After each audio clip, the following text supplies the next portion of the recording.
Welcome to Multiple Offers, a real estate show with competing perspectives. Today we are talking to Home Inspector David Fairbairn. Put that coffee down. If you're good at something, never do it for free. How'd you get the gig? Oh, they were hiring. It was only a 2-week course. I will sell this house today. What are you, some kind of real estate agent? Oh, he's a realtor. There is a difference somehow. This is Multiple Offers, a real estate show.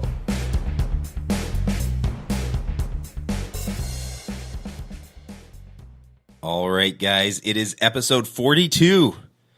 Life, the meaning, what's that? Life, the universe, and everything? Any hitchhikers, nerds? Am I the only Hitchhiker's Guide to the Galaxy nerd here? Deep Thought came up with that, right? Thank you, yes. You have support. Yeah. If you're wondering who that voice was, that is David Fairbairn. We're going to be talking about home inspections today. Now, we've talked about home inspections before, both from a buyer's perspective and a seller's perspective. Those were episodes 12 and 13. But we thought it would be good to get a home inspector's perspective, and also maybe David can correct all of our horrendous... Fact check us. Yeah, fact Matt. Oh, that's a tongue twister. Fact checker. So before we get into it, David has his own home inspection company. It is Fairbairn Inspection Services. They began 7 years ago, and I say they, but David is a one-man show, and David has done over 3,000 home inspections in that time. David, welcome to the show. Hey, thanks for having me. What's going on in home inspection world? Oh, well, it's been good lately in terms of business. It started out pretty quiet at the beginning of the year, and I think it always, around Chinese New Year, it just kind of gets really busy, and yeah, lots of calls coming in, and just walking on icy roofs and all sorts of stuff.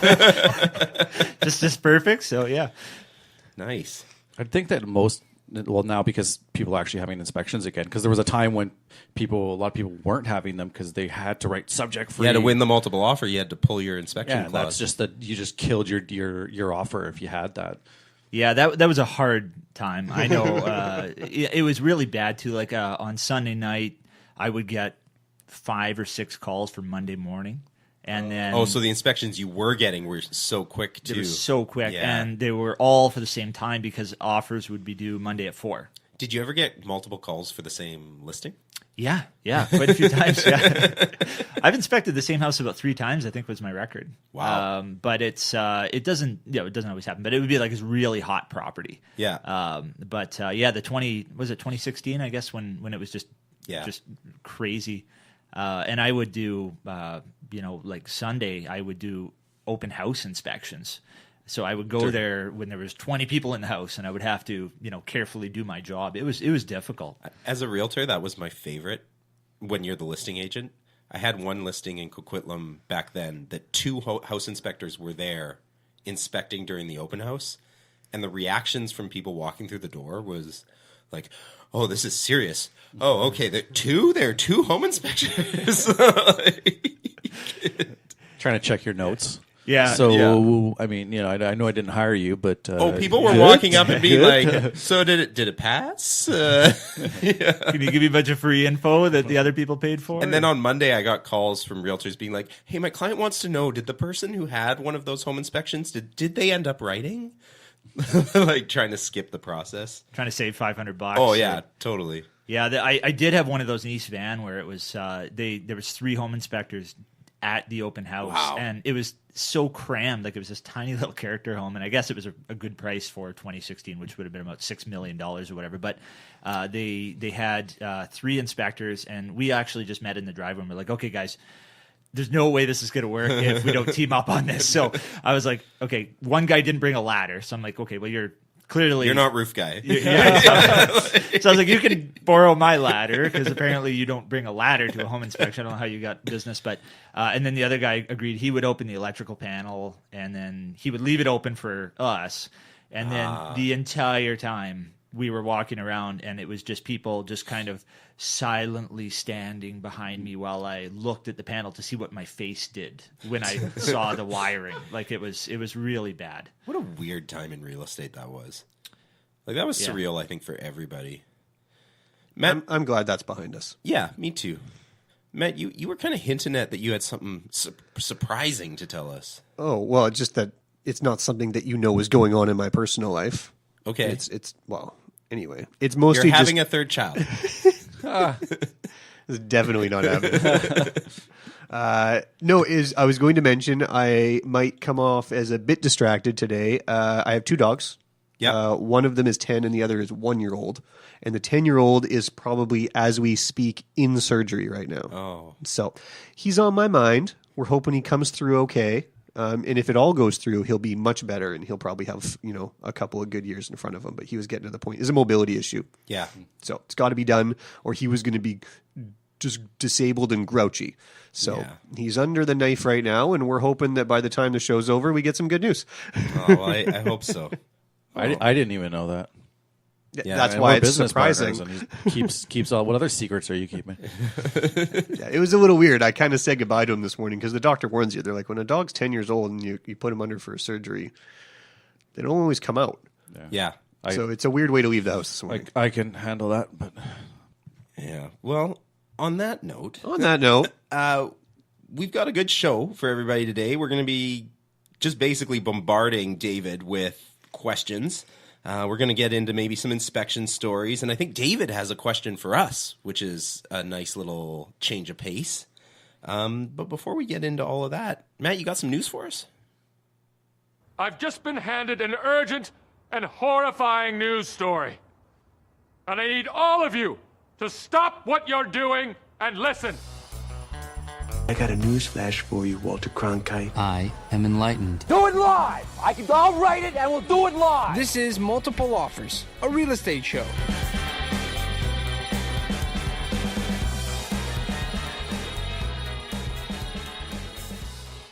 A common theme we're noticing in the news is a lot of different bodies from our real estate board in Greater Vancouver, Toronto Real Estate Board, even representatives of different banks and other conglomerates who represent banks are lobbying to tweak the mortgage stress test. I don't know if you guys have been noticing this in the headlines. So I've heard rumblings. OFC has been really trying to put a lot of pressure. So there's a lot of different bodies putting pressure on it. And I guess the crux of it is that as we know interest rates are rising, they're talking about, well, should there not be a bit of a sliding scale here on the stress test that it's relative to a rising interest rate? If interest rates hit 4 or 5%, should you still have to qualify for 6 or 7%? Right, yeah, because the historical average for the entire history of the country is about 6%. So if all of a sudden you're like, well, why am I having to qualify at like 8 or whatever? That doesn't make a whole lot of sense. Yeah, so they're lobbying for some change there, and they're saying that they're noticing a lot of pressure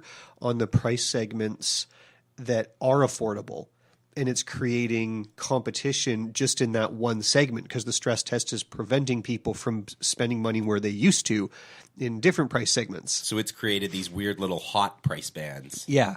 That there always were, but now it's shifted them essentially. Exactly. Yeah. And it's really tightened up into a very specific band, and it's put even less probability on people being able to move within the real estate world, to move up from their condo to the next one. It's kind of locked everybody into the same zone.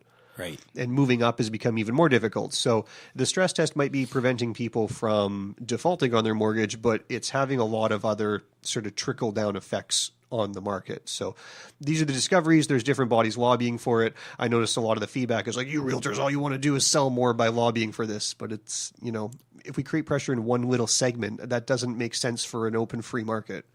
Yeah, and I think... Yes, of course, us realtors want people to be able to buy homes. That is our job. An essential thing. Yeah. Housing. I think the big misconception is that we want prices to skyrocket. I want more people to be able to afford home. Like, the more people who can buy, the better. I want it to be easier to buy a home, but I don't necessarily want prices to be insane because then not a whole lot of people can buy a home. And they're trying to protect people so that they're not, over leveraging themselves with all this debt and things like that. That's right. Yeah. But it's when the state's sort of involving themselves, like people will be able to, they should be able to, regulate that on their own terms. And you're looking at people that have hundreds of thousands of dollars, in equity in these homes. They're not going to be walking away from the homes just because the interest rates go up and folding, on their house, right? Yeah, I think the idea of a stress test is a good thing, but maybe it's just a little over the top, this round of solutions. And I mean, they've already modified it once. Yeah. Was it like for you, Dave, like from more of a consumer's perspective, seeing the stress test stuff, does it ring to you at all, or? Yeah, I have to say, if you throw a bunch of mortgage sort of jargon numbers in front of me, I don't do that well. I do well with pipes and roofs and things like that. But I would say I can't hit the stress test with a hammer. Yeah. Can I touch the stress test? What is it? But I would say, from my viewpoint, is I've had a lot of repeat business from people who the inspection passed.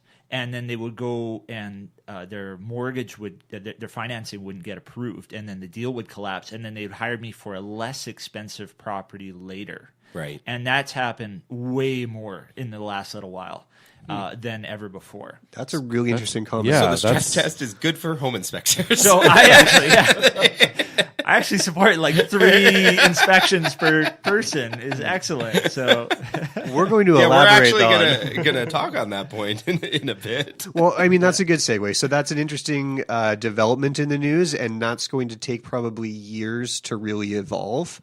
But there's an awareness now that the stress test, as many government implemented things in our real estate market have had, they don't have exactly the desired effect. They have trickle effects that were not. I don't think they anticipated how much they were going to blast it.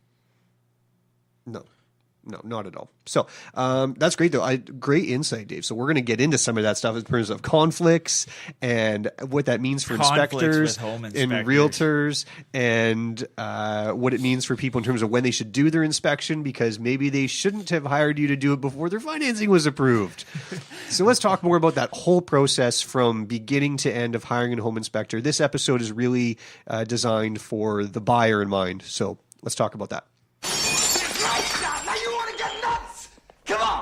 Let's get nuts. You decide your own level of involvement. Well, I guess this is a case where we'll have to agree to disagree. I don't agree to that. Neither do I. Wrong. National debt. Wrong. You're an advocate. Wrong. With that money, Wrong. lost one. Very nice words, but happens to be wrong. You're listening to Multiple Offers, a real estate show.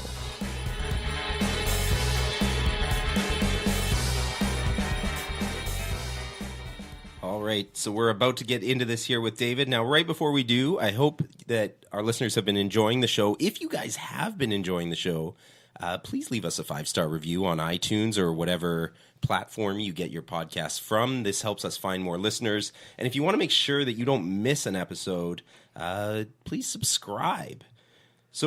And I will add, coming out of the news segment, we've had a few contributors recommend stories to mention on the news, and those are always appreciated too. You want to pawn off some of your research work? Absolutely.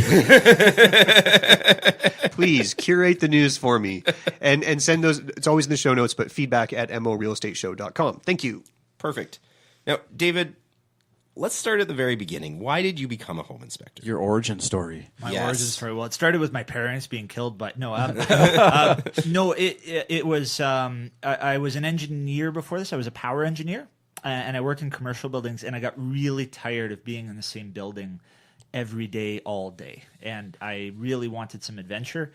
And it was around 2010, 2011 that my wife got a bunch of these entrepreneur books. You guys know those ones like the 4-Hour Work Week and the 4-Hour Work Rich Dad Week. Poor Dad, and I love the 4-Hour Work.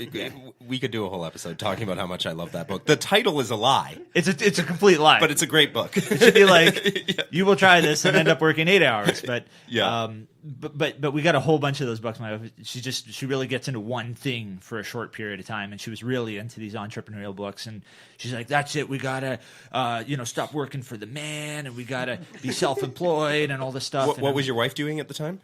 She was working for the man. Okay. And she was working for a musical theater school. That's not the man. Well, it's like the opposite of the yeah, man. Yeah. Okay. Well, she's the arts man. Yeah. The arts. Yeah.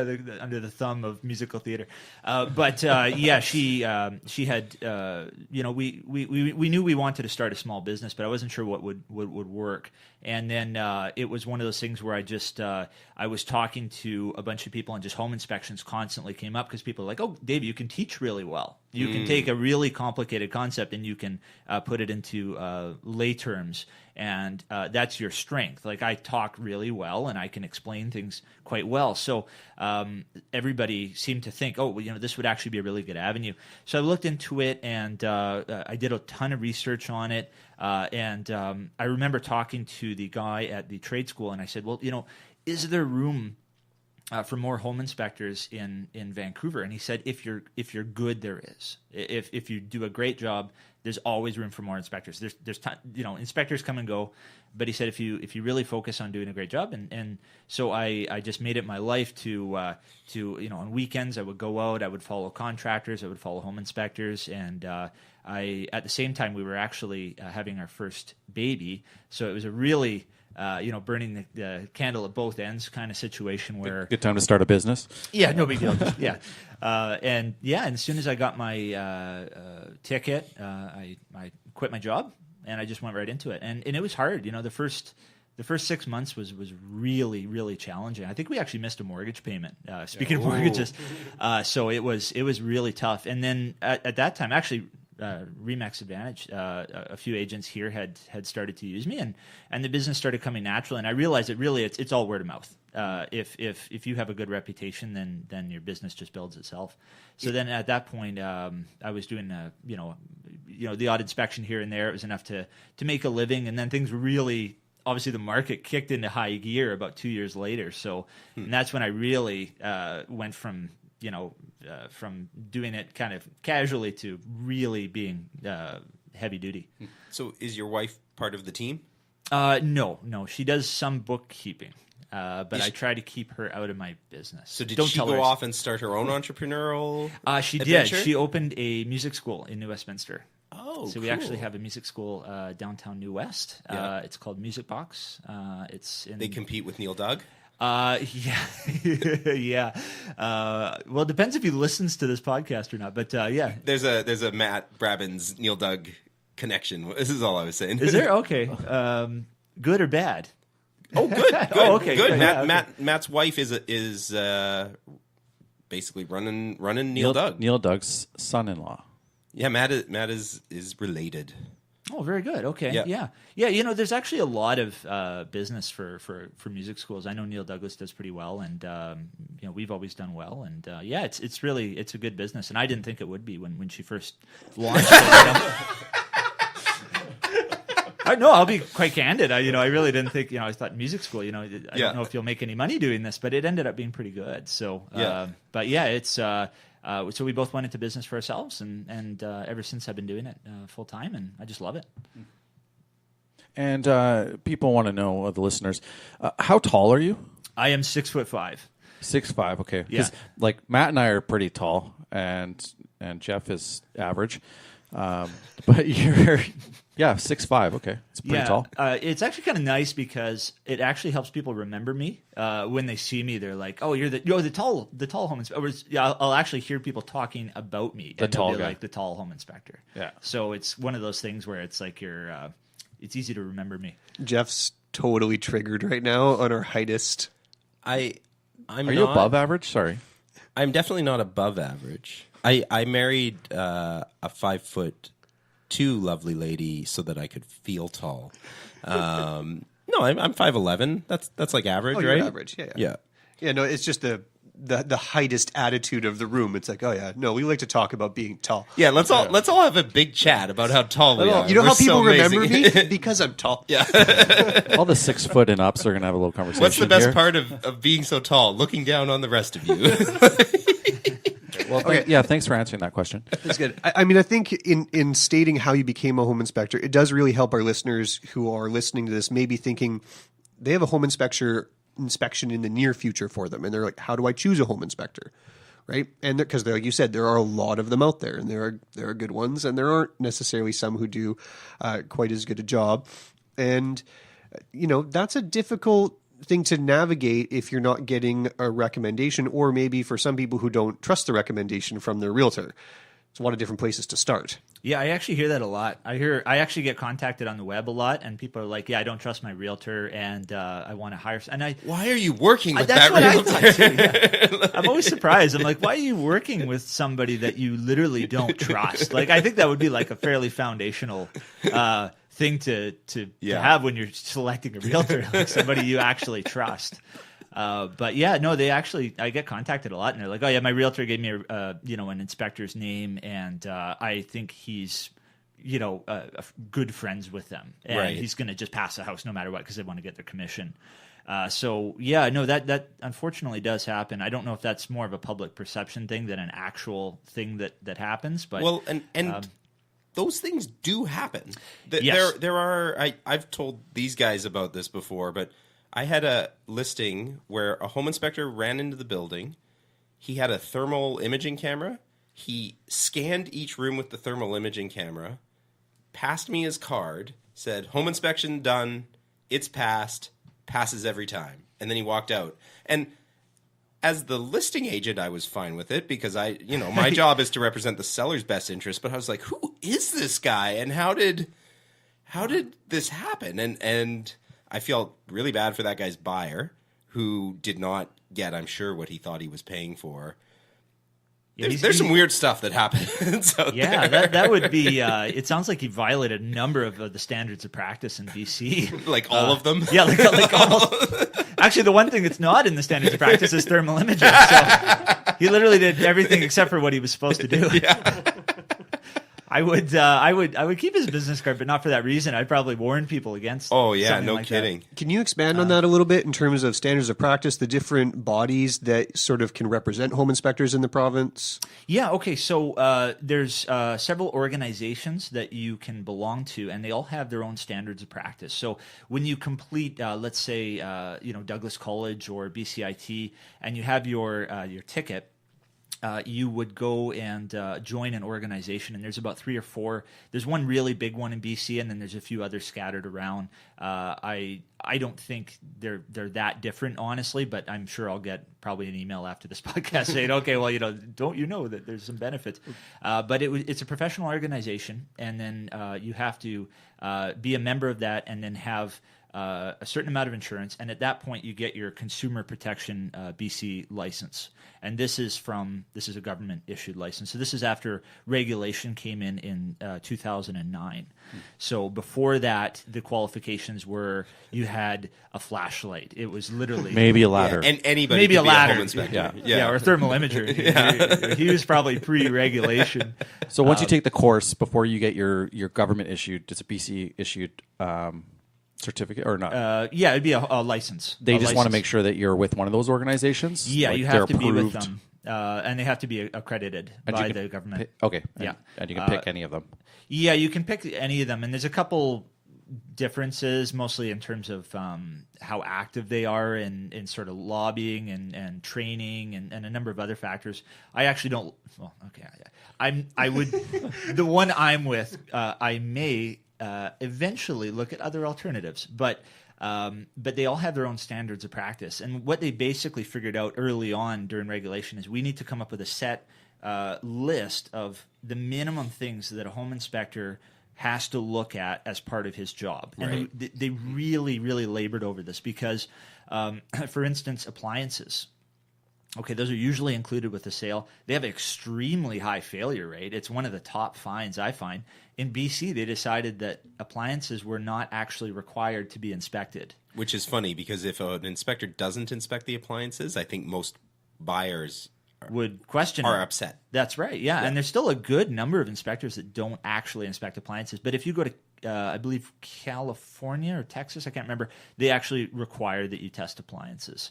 So that minimum standard is called our standards of practice. But it's very, you don't have to open electrical panels, which I find crazy because how would you know if you have aluminum wire or knob and tube wiring? Like I don't know how you would tell the customer anything useful about their electrical system if you couldn't open the panel.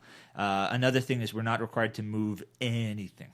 So, Right. I mean, if there's like, let's say a porch and it's enclosed and there's a door, I don't even have to open that door. I literally just have to stand and stare at the porch, and I would literally be doing the minimum. So there's a lot of opportunity for going above and beyond that. But if you do, you inherit some liability issues.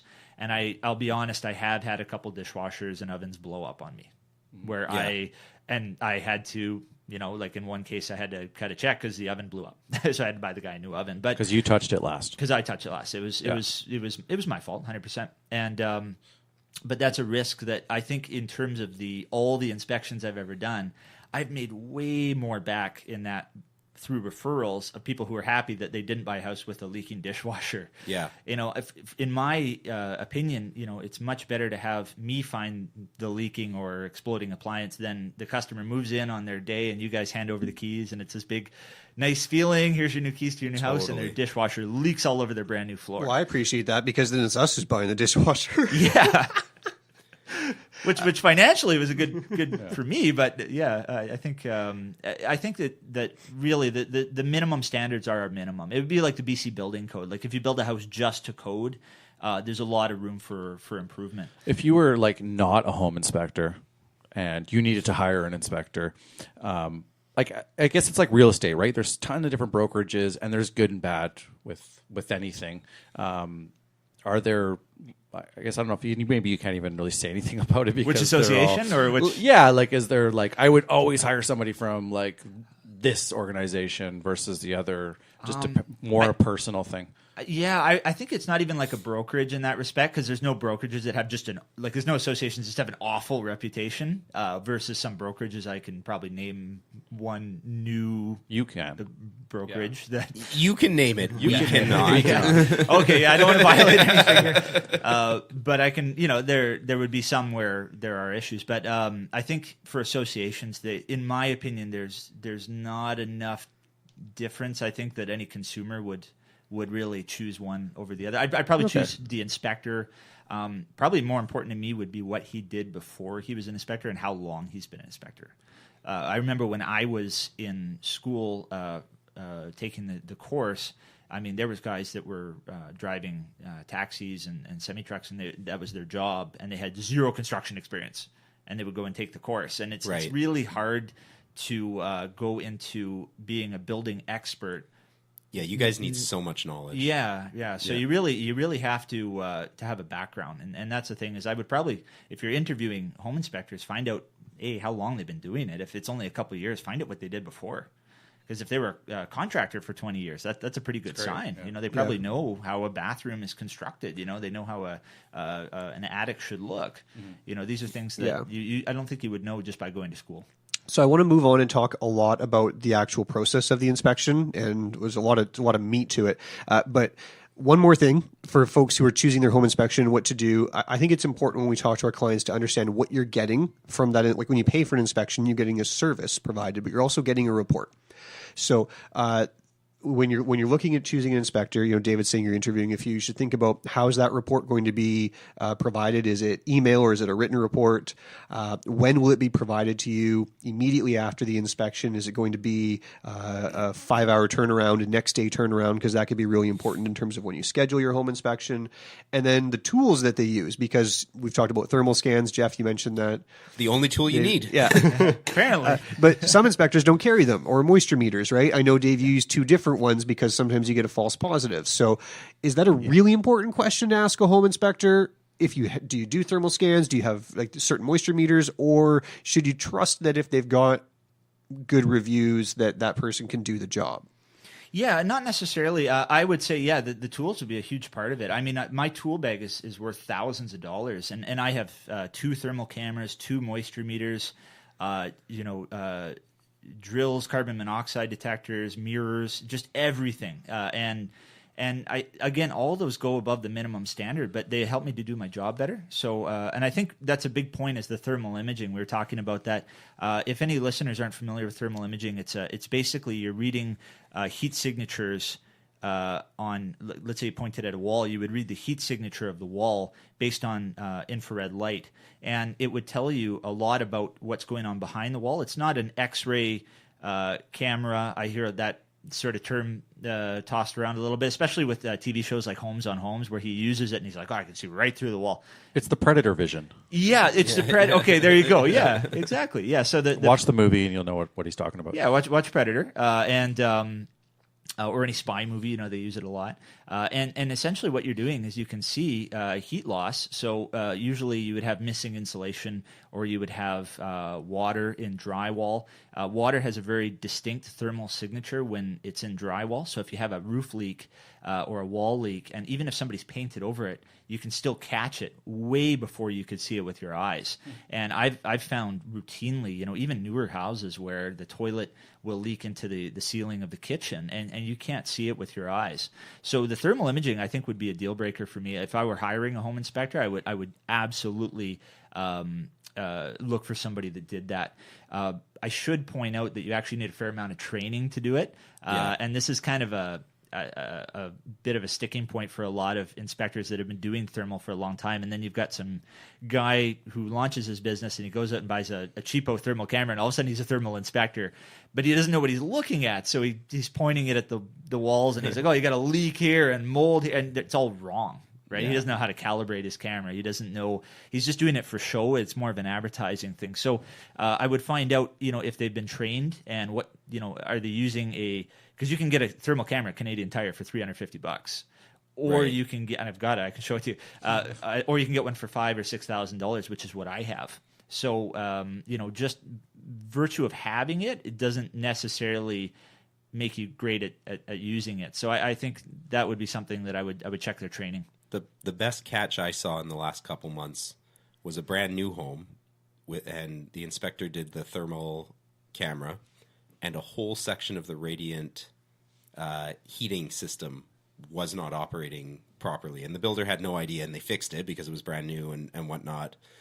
But so you would never see that, right? You would never see that, right. Yeah, and it was pretty cool too. Like when he held up the camera, you're like, oh, there are the pipes, there are the pipes, there. There's nothing, and then, oh, there are the pipes, there are the pipes, there are the pipes. Yeah, and imagine trying to figure that out prior to having a thermal camera. You would just walk on the floor and be like, oh, it's kind of cold here, and you'd never be able to prove it. Yeah, and it was a small enough section that you'd feel like, am I feeling this, or am I not? Yeah, it was a really cool catch. It's good they were able to fix it. Yeah, no kidding. I know a lot of builders that get nervous when you pull out a thermal camera at their house. Yeah. When they're like, oh, okay, he's just going to come and look around, because they're used to the city inspectors who just kind of show up and quickly look around. But, you pull out a thermal camera and all of a sudden they're going, oh, shoot, did I put insulation in the, that one wall? Like I really, they get nervous because it's really an amazing technology. I want to talk more about that then. All right. Talking about new construction. So a new detached house from a builder. So it comes with a 2-5-10 warranty, or a brand new condo, low rise or high rise. He built it for himself. 2-5-10 warranty. Yeah, now, see that's like the biggest red flag. Yeah, right there. Yeah, he built it for himself. No, he didn't. No, he built it to sell a year later. So it's a little different from condos to detached houses. I think people put a lot more weight in having an inspection done on a detached house versus a condo. But can you comment on what you think about doing an inspection on a brand new condo? Because people get to do their deficiency walkthrough. They walk around with a roll of green tape and say, here's the little things I want touched up. We hear it a lot. Like, oh, I don't need to. It's brand new. I'll put the tape down. And it's under warranty. Yeah. Why do I need to hire a guy like David? Right. And they really, the developers are very good at sort of giving that reassuring, like, oh, it's not, you have a full warranty. You really have to look into what the warranty covers. It's not as comprehensive as they sometimes make it out to be. A lot of the claims that you would have that would have been fixed by the developer would be denied by a warranty company. So you would have something like, let's say, a small nick in the counter. That would be only covered by a warranty if you can see it from 6 feet away. They love their within spec. Yeah, right. Yeah, and siding is worse. It's 20 feet. So if you have a missing paint on the outside of your house, it's actually 20 feet away. If you can't see it, it's not covered. I don't think I can see anything from 20 feet away. Yeah, I don't know how to do it. And I used to do these inspections, and it was horrible. I'd take a measuring tape, and I'd measure myself 20 feet away from the house, and I would stand there and go, well, I can't see it. And the guy would be like, but the siding's falling off. And I'm like, I'm sorry, I can't see it. So I would say, 100%. I don't think I've ever, like anecdotally anyways, I don't think I've ever had a customer who didn't say, hey, you know what? Initially, I wasn't going to do an inspection, and then I did, and you didn't find any more than I would. I've never had somebody say that. I've always had somebody say at the end of an inspection, hey, you know what? I wasn't going to do it. I got talked into it by my father-in-law, and I'm really happy I did. And we don't always find something groundbreaking. Sometimes it'll be little things here and there, and we just, okay, this door frame is crooked, and the builder fixes it. But I've had really reputable developers with big misses. I had one where they had totally botched a flooring installation, and it was a Cressy build, and it was excellent. Or generally they're excellent, but they had totally botched this floor, and they got all new flooring in their kitchen. So there are some things that you just wouldn't see until you move in, and maybe a year later you would start to notice it. But an inspector has that trained eye where I walk in and I'm like, oh, this is crooked, and I can see things right away. Well, I also think it's harder to justify when you're the buyer to say, like, you have to replace this flooring. It's wrong. Yeah. It's easier to just stand behind it when it's your report. The buyer when you can just hand the developer the report, that's powerful. I appreciate that as the realtor, because a lot of times it's us negotiating for our clients. Being able to just hand them the report and be like, this is what was found. We're not messing around with you. This was somebody else. But I think you have a lot easier time getting the work done. That's the time, or because you can just be screwed after that. Opportunity missed. Yeah, and a lot of people don't know what's normal, right? Like if I'm going to buy a new condo and I'm Mr. Homeowner and I've maybe owned one house before, and I go and buy a brand new property, I might not know what's normal for new construction right now. I don't know what new construction looks like or is supposed to look like in 2018, and I don't know what's acceptable and not. And having a third party there is a huge thing. Like you said, handing the report to the developer and being like, see, it's not just me complaining. It's actually this third party licensed home inspector who says that it's wrong. So that's actually a huge part of it. I wanted to ask, what is the most common thing you find in home inspections? Like, what's the thing that just you're like, yep, every condo I do, it's the exact same thing. Every condo. Okay, well, there's two categories. There's condo common finds, and then there's detached common finds. So I'll go into the condo. Yeah. I call it the big four. So basically, any condo that's older than a couple of years is going to have one of four big projects at some point coming up. And that's going to be your parking membrane. So that's your waterproofing coating on top of your parkade structure. I can think of many in New West that have – actually, there's about 3 projects going on right now in New West with parking membranes. Piping. We have really bad plumbing issues in condo buildings here in the Lower Mainland. Even newer buildings built like 2005, 2006, they actually have repiped some of those buildings already. Yeah, because they use cheaper copper. The roof is a really common one. This is why we usually like to see the roof when we go to a home inspection, so we can check out the condition, because the reports and the strata minutes don't always. Do you go on roofs? Always, yeah, if I can. Because some home inspectors aren't doing that anymore. Yeah, I think it's more the strata. I find that they're like, oh, we don't want anybody up there for liability. Yeah. But I always go on the roof if I can. Yeah. Are there other inspectors not going on roofs? Is that... I was told a few years ago that a home inspector fell off a roof and died. And then at that point in time, there were a bunch of guys that decided, maybe I'm not going to go on these high-rise roofs. I don't know the validity to that. Like, I've never seen it in the news or anything, but that's what a home inspector told me. And I had a couple home inspectors mention it. Yeah, I've heard whisperings of that. I'm not sure the exact situation with that, but I know a lot of stratas it's getting harder and harder to get on the roof in a strata. Yeah, they get nervous from a liability standpoint. And there have been a couple really hairy situations where I've been let up into the roof, and the attic hatch the roof hatch is located a foot away from the edge of the roof. Yeah. So if you had climbed up and just stepped back, you would just fall off a 4-story building. So, it can be dangerous. But again, I think it's important to at least stick your head up through the roof hatch. If you don't want to walk on the roof, at least just look at it and say, okay, well, the roof is, a 25-year-old tar and gravel roof. It's probably going to need replacement pretty soon. Yeah. And at least then you can give the client an idea.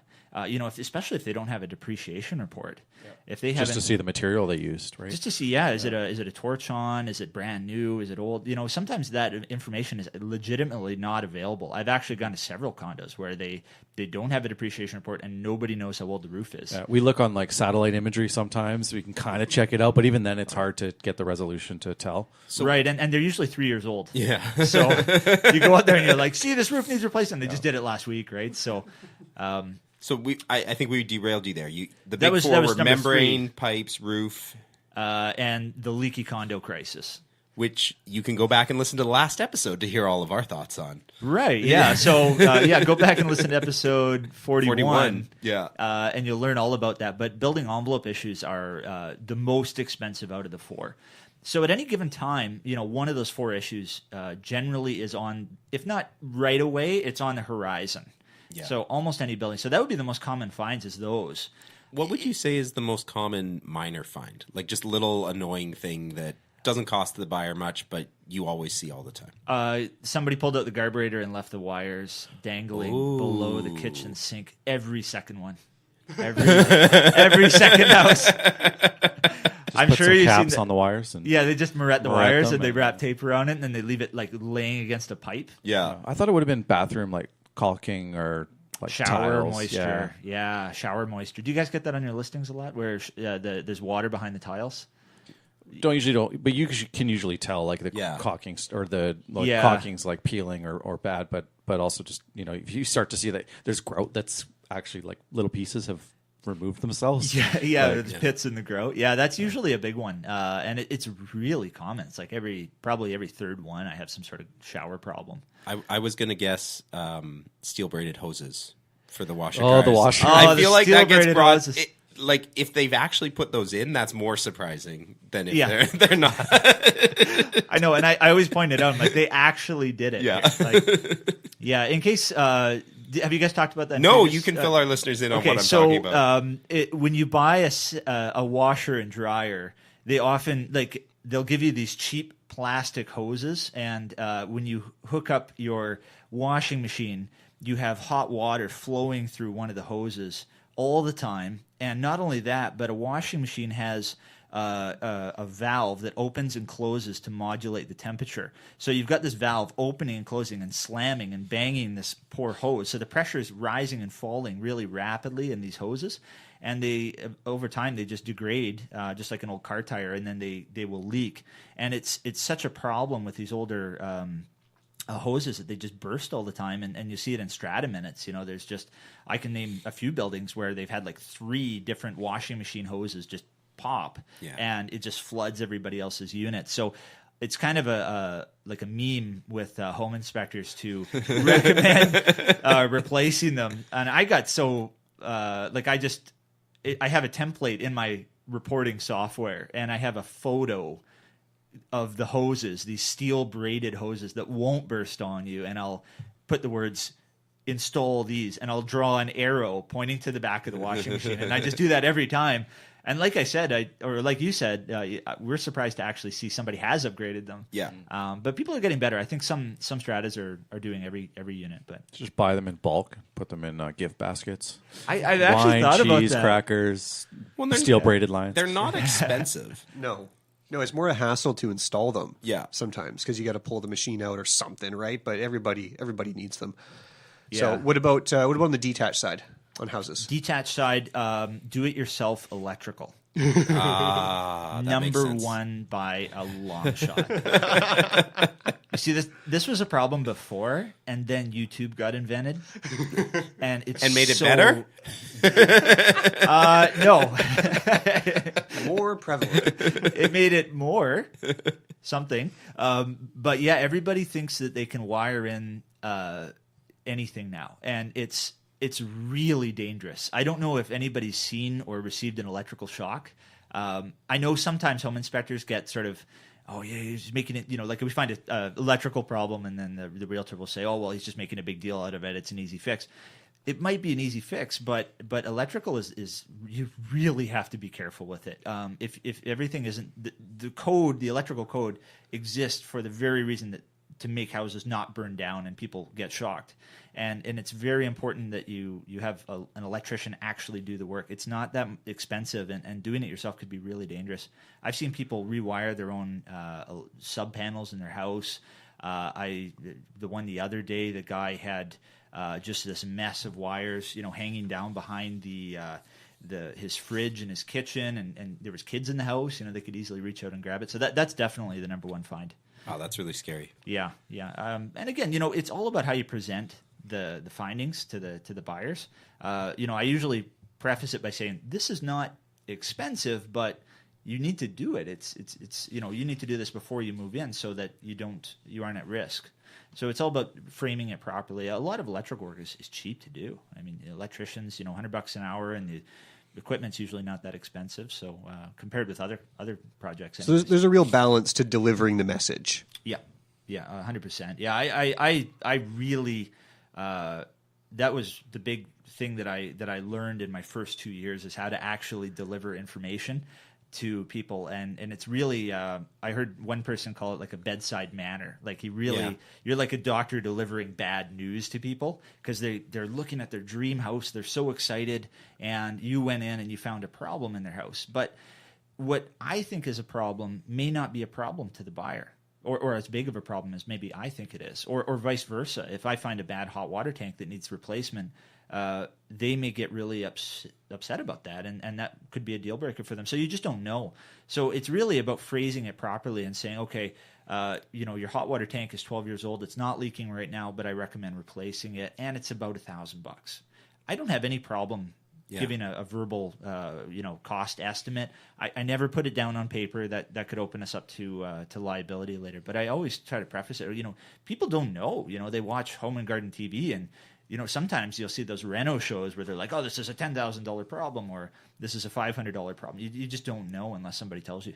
In my mind, that's the difference between maybe a good home inspector and a really great home inspector. Is a good home inspector really knows what they're talking about, but a great home inspector knows whether the message that they're delivering is landing. Like, there's a real people side to your business as well. I'll never forget, I had a really good friend of mine buying a home, and he knows nothing about anything to do with maintaining his home, and Chad would have no problem with me calling him out on that because it's true. And the home inspector was talking about the dangers of not having a GFI switch in the bathroom because it was an older home and it wasn't there. And he was freaking out and talking about, like, this can cause fires and this can do this, that, and the other thing. And he didn't pick up at all that Chad was freaking out and this isn't a huge cost fix. Right? Those are about $30. Yes, exactly. And the flip side too, right? Like, if you're telling something that should be freaking the client out and they're not, a good home inspector or a great home inspector knows to, like, oh, I maybe need to push this harder. Like, they're not hearing what a big problem this is because they're so in love with the home. Like, there's a real Goldilocks problem here of, like, don't scare them over nothing, but also make sure that they get it, the really important stuff. Yeah, and I'll really drive home if it's a major issue where it would impact the entire house, and it's just a raw deal for them. Like, I think maybe 5 or 10 times in my career, I've been like, I recommend you don't buy this house. Like, and the realtor's been standing right there, and I'm like, you should not buy this house. You should collapse this deal and walk away. And sometimes I can tell they're just way over their heads. And it's a rare case, but it does happen. And then you have to know when to do that. Like, I had this one young couple, and they wanted to buy an ex-grow-op house, and they were just way over their heads. Like, they had no idea what they were getting into. And I'm like, I don't think you understand how major this is. Like, and I really, but nice about it. But I said, look, as your property inspector, I advise you to really look at this because this isn't a $30 GFI. This is this would impact your ability to sell the house later. You may not even be able to sell your house. It's pretty serious. So framing it is everything. And like you said, that's a difference between probably a good inspector and a great inspector. And the inspectors that I know that get a lot of referrals from realtors will be presenting the information really clearly and fairly to the client.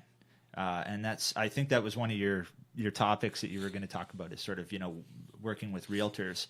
But I know a lot of, most of the realtors that I work with on a daily basis, they want us to find the major issues, but they want us to also explain it in real world terms about what it means to the house. Like I said, the GFI. Yeah. If I'm going on a big rant about a GFI, hey, I still found the GFI problem. It needs to be fixed, but it's $30. So, you have to frame it. Yeah. I like a solution focused inspector who presents the problem and then also is like, hey, here's what you can do about it, and helps them really understand how big of a job or isn't a big job. And there's just that perspective of what you're sort of dealing with. I think it's hard too for buyers. Like if you're looking, you might have a buyer buying one of the lower end buildings in town or one of the cheaper buildings, and you got to be careful because it's like, yes, there's problems with the building, things that will be coming up, but because of this person's budget, everything that they're looking at will have that same situation. So I mean, that's an element of like the perspective of, nothing's going to be perfect. You're buying a 1970s building; they'll all be in different sort of different places in the lifespan for repair items and things. Yeah, and I think a lot of people who aren't in the industry underestimate how emotional a real estate transaction can be. This is 100%. I do commercial inspections, and those are not emotional at all. Those are like, a bunch of investors buying an office building, and they just want a number. But for a residential purchase, even investment properties, even from people who have done it time and again, it's always really, really emotional, and they remember every word you say. If I stand in the kitchen and I make some off-the-cuff comment or some candid comment, they will take that and they will fall asleep at night with my words going through their head, and they'll panic, and they'll... What do you think he meant by that? What do you mean by that? Yeah, exactly. Yeah, and they'll call the realtor, and they'll, so we have to be so careful about what we say, and that's why I really try to keep it away from the emotional aspect. Here's what I found. This is my service to you. My best job that I can do is to find everything. Here's the sort of major issues. Here's the minor ones. And I never say buy or don't buy unless it's really serious. So what about this idea of pass or fail? We used to hear a lot of language around like this house failed inspection. Yeah, I hear that a lot still. I actually like a lot of people are like, oh, so did it pass? We don't really have that system. I've never been aware of any system that I know. Some of the reporting software would be like, it kind of evolved over time from the 70s. Initially, it was like a pass or fail. Maybe like there was a checkbox on it. The thermal imaging camera doesn't say pass. Yeah, just pointed at the house and it just says okay. But yeah, in the olden days when you do a paper report, some of them would say pass or fail. But how do you define a fail? Does it have to be done? Can you live in the house if it doesn't get done? So, and then as the reporting software evolved, you get more sort of grading terms like poor, fair, and good. And then I just got away from that altogether, and I'm like, here is this is what I recommend, or here is this, and this is how old it is. And that way they can make up their own mind. But I've never heard of a real inspector using pass or fail language. I think it's more of the popular conception that we somehow walk into a property, fail it, and just walk away. I think a lot of buyers want that. Like a lot of home inspections end with the buyer being like, so would you buy it? Oh yeah, every time. I'm so good at answering that question. So you say you're so good at answering that question now because you have done over 3,000 home inspections. Oh, well, now you're going to put me in a hypothetical situation to see how I answer it. No, not at all. I'm saying you've done over 3,000 home inspections, and you said earlier that maybe 5 times you've said, I really don't recommend you buy this house. I essentially told them not to. I didn't say recommend. I said you should not buy this house. So those ones would probably fall under the very rare fail category. If there was a stamp, you would say fail, do not buy. Yeah. But that's 5 out of more than 3,000. Yeah, well, I really don't want to go on your podcast being the guy that's only failed 5 out of 3,000 houses because it really sounds like I missed a lot. Yeah, but the truth is, there's a lot of gray area, right? There's a lot of okay, if you can get the seller to do this, then it's probably okay to do that. Or if you're all right taking on this big project, then it's okay to do that. Like there's a lot of choices that the buyer makes. The second thing you just said, if you're okay with X, then go ahead. Yeah. And that's really how I answer the question every time is somebody will stand there in the kitchen and they'll be like, I just showed them everything in this huge house and they go, well, would you buy it? And I'm like, well, I'll usually say, do you have a repair budget? And they'll usually say, oh yeah, we were planning on spending $100,000 on renos. Hey, no problem. Yeah, you got maybe $20,000 in water leakage and plumbing issues. That's not too bad, but you would need about $20,000 to fix up this house. And then I let them make up their mind, and usually that helps. Yeah. But yeah, I think if you're okay with X, then do you want it? My favorite response, an inspector I know in town always responds the same with, would you buy it? And his answer is always, no, I don't like the style of this house. like every time he's like, that's savage.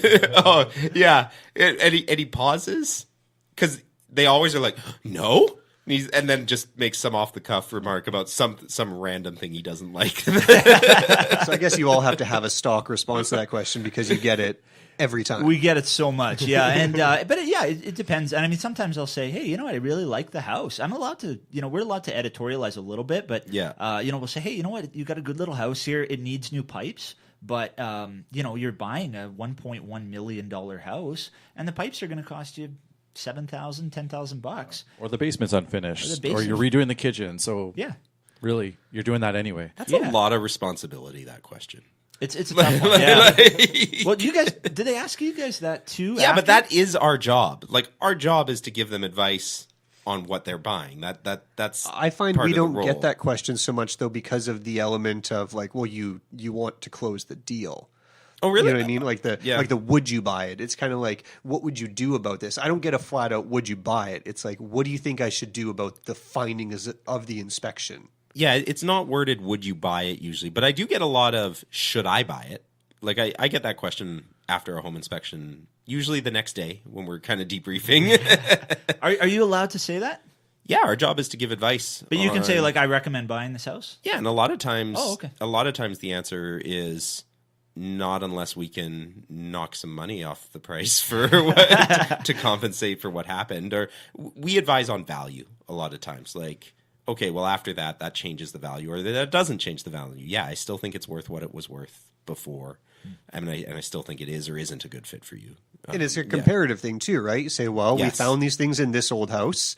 If it's not going to be this one, what's the next one going to be down the street, and what are we likely to find there? Totally. Well, yeah, we're probably talking about the roof there too, and some perimeter drainage and some electrical. Like they're all going to have some of these things. They just come in different quantities in different houses. Yeah. Yeah, for sure. And I've had a couple cases where I've done more than one inspection for the same buyer, and by the time we get up to about the second or third one, they're realizing that we're going to find something in any house. Yeah, it just depends on how severe it is. It's a 100-year-old house or 70-year-old. Like, yeah, nothing's perfect. They have different cycles and.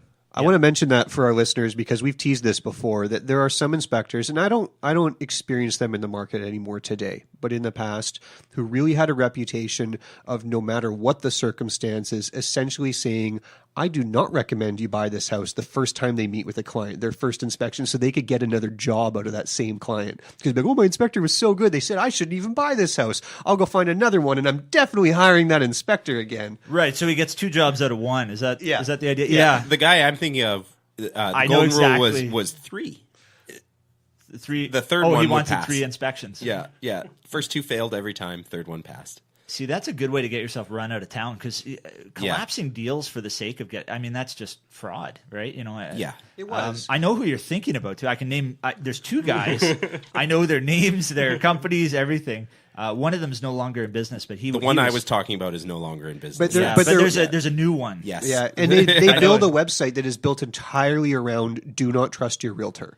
Yes, yeah, they really sow a lot of distrust. Yeah, your realtor is going to say that I'm like right now. What I'm saying, Matt Brabbins, is a lie. They're getting ahead of Matt. Yeah, they're like, no, Matt is lying. I'm only failing that house because it's a bad house for you. Don't believe your realtor. They just want to close the deal. They're just as much a risk. The guy who went out of business, if we're thinking of the same person, one of the reasons he went out of business is he got caught. He failed a home inspection on the roof was falling apart. And the neighbor, who was a cop, was sitting on his porch the entire time he was there and was like, he never went on the roof. Like, really? Okay. Oh, yeah. Like, it became a whole legal battle. Yeah. Okay, So, yeah, well, I'm glad he's out of business.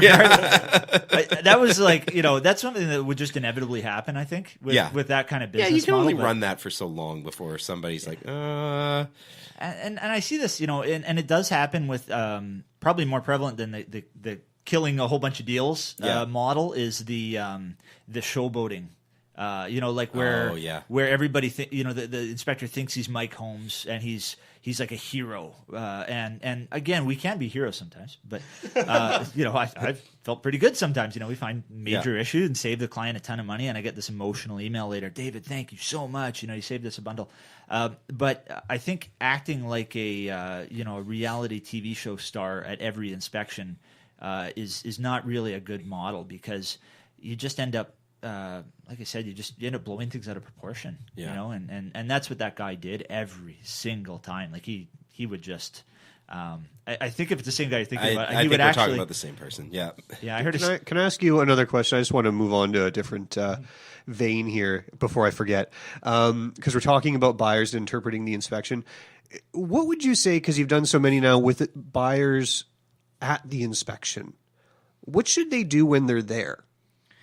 Okay, yeah. So we've talked a lot about the process, but I know we're kind of running out of time. But yeah, sure, yeah. When they're there, if the buyer's there and it's a bigger house, I usually recommend they take pictures and measurements as opposed to following the inspector. I really nicely. I usually ask people not to follow me, especially if we go up to an area like an attic or a roof where they're standing there right behind me. It's a little difficult to focus sometimes. If they really want to touch in a couple times during the inspection, I think that's a great way of doing it. And usually what I'll do, if they're there the whole time, every once in a while I'll pull them, I'll tap them on the shoulder and say, hey guys, just while I'm in the furnace room, let me show you how the furnace works. Right. And I think that's a good way to do it. And then some buyers will come at the end for a walkthrough. And I think that's been mostly working with you guys, is the buyer will come more toward the end. We like to give you space to work. Yeah. And we, from an inspection standpoint, it does allow us to focus a little bit more, but I'll never, stop somebody from coming to the house. I mean, but it allows you to do a better job and be focused, right? Not distracted. Yeah, definitely. And just to clarify, because we were going to talk about this at the beginning, but we totally didn't. When David mentions working with you guys, he's talking about the New West guys. We had intended originally, and I'm glad it worked out because, David, I think you've been a fantastic guest, but the original idea was to get a home inspector for this episode that none of us had ever worked with. But the couple people we were chasing bailed, probably because we've never worked with them and they don't know us. So David is a home inspector that the New West guys use. This is the first time I've ever met you, so just to put that out there on how that all works. That's why Jeff's been such a jerk all day today. Yeah, I'm asking the hard-hitting questions. So, but to bring that back, so our clients, we tend to say, come near the end, give yourself a chance to do a walkthrough with David. I usually say he's going to point out, the big things that you need to know about, and it's helpful to see those in person versus just on a report. So you're saying give the inspector some space to work, don't necessarily hover behind their shoulder. Yeah. I remember this one inspection I did in Surrey, and I pulled into the driveway 15 minutes early, and there was already 8 people on the driveway waiting for me, and they were all the buyer's family. And they proceeded to. I was a little bit younger then, so I wasn't as I didn't want to say anything, but they followed me for 4 hours. This 8 people, and they came and went and things like that. But it was really a hard inspection. We had a lot of experts there, right? This uncle over here, he's worked in, has a friend who's a plumber. There's, it's funny if you go to a home inspector school and you're going through the curriculum. One of the actual textbooks that is part of the standard curriculum, there's a chapter in there on dealing with the father-in-law.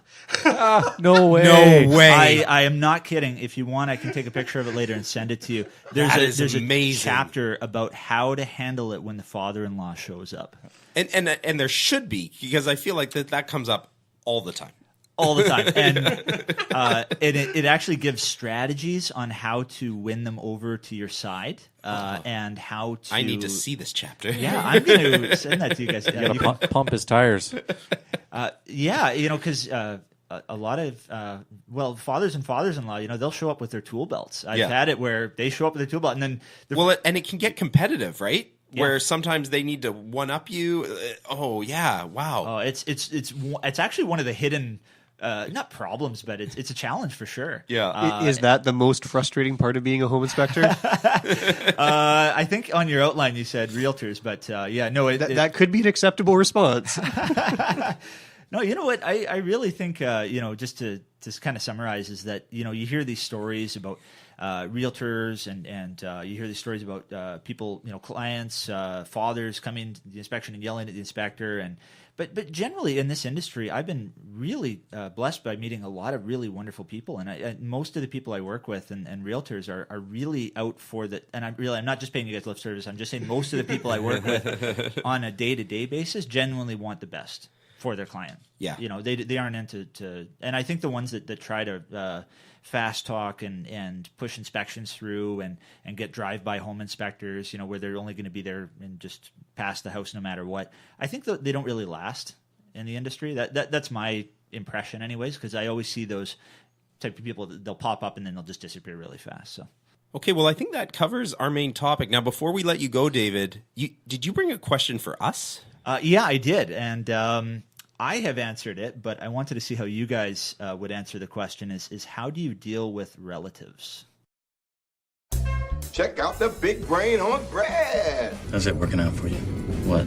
Being clever? Who knows where thoughts come from? They just appear. You're listening to Multiple Offers, a real estate show.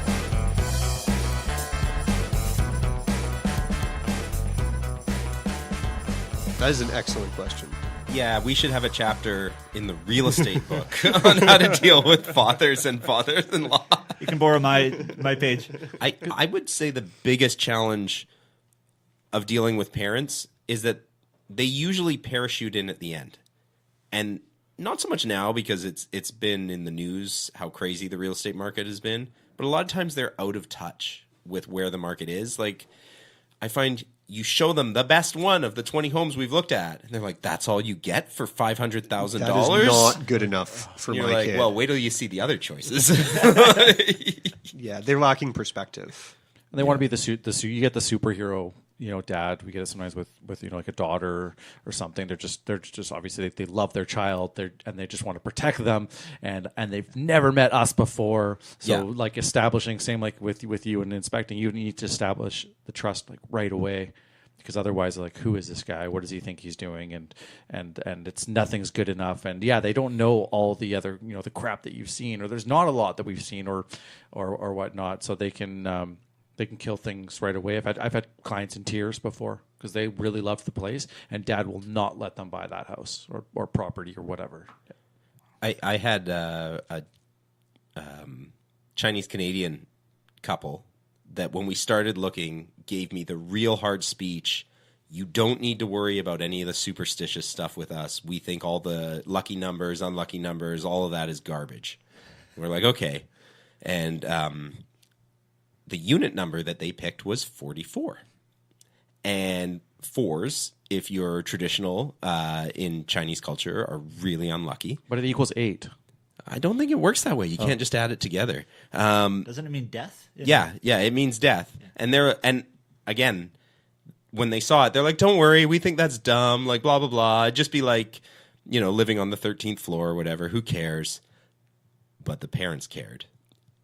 And there was no saving that deal, especially if they're paying for things or down payments. Like you need. Someone's involved in this transaction. They need to be here. Yeah, and the poor buyers were so embarrassed. They're like, "We know we told you this didn't matter." Yeah, I think the simplest answer to the question, I was given this advice really early in my career, is if you get the vibe at all early on that someone is going to want advice from a family member, you need to engage them earlier than at the end when you find the right place. Yeah. So like Geoff and Jared said, right, they want to be a hero. They want to look out for you. They want the best for you, but they can only do that if they understand. So you've got to bring them in. So you've got to find a way to know. You have to start asking like, hey, you seem like you mentioned your mom a couple of times. She's going to be pretty interested in the place. Do you want to bring her in to see some of these? Do they have some hand in the financing that's going on? Because as soon as they've got money in the game, and the kids, they give their parents then more say in what's going on, right? Even though the parents themselves want to say, oh, I'm giving you autonomy, I'm giving you the money to do this, I want you to choose your own place. The kids feel compelled to listen to more of what mom and dad have to say. So you got to ask early, do a little discovery, get everybody involved, get them all equally educated, and then it all goes okay. And you have to give dad, and I'm being sexist because it can be mom too, but more often than not, it's dad. You got to find dad's hero moment and almost give it to him. That's actually what our book is. says. That what the book says? Yeah. Like you gotta give him status at some point, right? Where you're like, yeah, your dad's giving great advice here. That 30-year-old real estate advice he's giving. Yeah. Cool. That's a great question. Thank you, David. Thank you very much for coming on the show. I think it's been really helpful for anybody who's thinking of doing a home inspection soon. I'm going to be suggesting they listen to this. So if they've made it this far, thanks for listening, because I do think it's really going to help you out in setting yourself up for a good home inspection. And you got a website? Yeah, VancouverInspections.com. Awesome. And if you guys want to find Matt Brabbins or Jeremy Ray, you can find them at Real Estate. No, that's my website. I would have gotten away with it too. You can find them at thenewwestguys.com. If you want to find me, Geoff McLennan, I am at realestatenewwest.com. Thank you guys very much for listening. I thought that went pretty well. Yeah, there's a lot of good content in there for. I feel like we might need a part 2. Part 2, I've got stories. We need to do like a Halloween episode of just like home inspection horror stories. Horror stories. It turned out to be a leaky condo. Yeah. But Dave, you were mentioning I think it was last time we saw you, that you guys moved out of New West and you're living in the Valley right now? Yes, The we Whack? had a place that we bought a long time ago in Chilliwack as an escape plan, and we escaped. So you got your go bag and yeah, I just my wife's like, I'm expecting. I'm like, run! We're just get in the car, so we did a renovation and quickly escaped out there. So what I'm doing is all of our business is in New West, and we just make big trips out here. Sometimes I'll stay in New West and just take care of business out here, and then go back and. Did you keep your place here? No, we got rid of it. Okay. Not got rid of it. So you just sleeping on the street, or what do you do? No. We've got my wife grew up in Chilliwack, so we've got tons of family out there. So there was a renovation time, and now we're in that house. So. I meant when you stay in New West. You said sometimes you stay out here. Our office has you're sleeping living in space. Okay, that makes sense. No, I'm not just sleeping on. I wondered why the office seemed so familiar to Dave when he came in. He's like, "Oh yeah, no, this is There's a great dumpster out back. It's so good. The realtors throw away the real good food." So you're in the middle of a reno, or have you done like the big parts? It's basically done. Yeah, we live in a house, and it's an interesting place. It's not, New West was is a young, really vibrant place, and Chilliwack is very different. A lot of and what really surprised me, I'm 6'5", and I went out there, and there's know, and you're not. Clearly you're not. But there's Dutch farmers out there that are like just pushing 7 feet, and I'm actually not that tall for Chilliwack. So really, yeah, it's the corn. So you bought an old house out there? Yeah. Yeah. We bought an old house, fixed it up, and you inspected it first, and it passed. Actually, I didn't want to have any emotional connection to it, so I actually got a second opinion from an inspector friend of mine. My wife correctly identified that I would just be like, well, I want this house, so it's perfect, right? So I had Jeremy sell my house or my townhouse. I sold really? I sold Matt's house. Yeah. We have Matt the same sold problem. No, the exact same problem. And I was totally the same. Like as soon as the showing would end, I'd be on the phone, be like, "Jer, what did they think?" And he's like, "I don't know. They're literally standing a foot away from me. Like, calm down." And you're not going to take like someone's like, "Oh, I don't know why they chose that paint color." Like I'm not going to tell Jeff that. Whereas if Jeff's selling his house, he'd be like, "What did you just say?" Now you can't buy it. You get too emotionally involved, right? Yeah.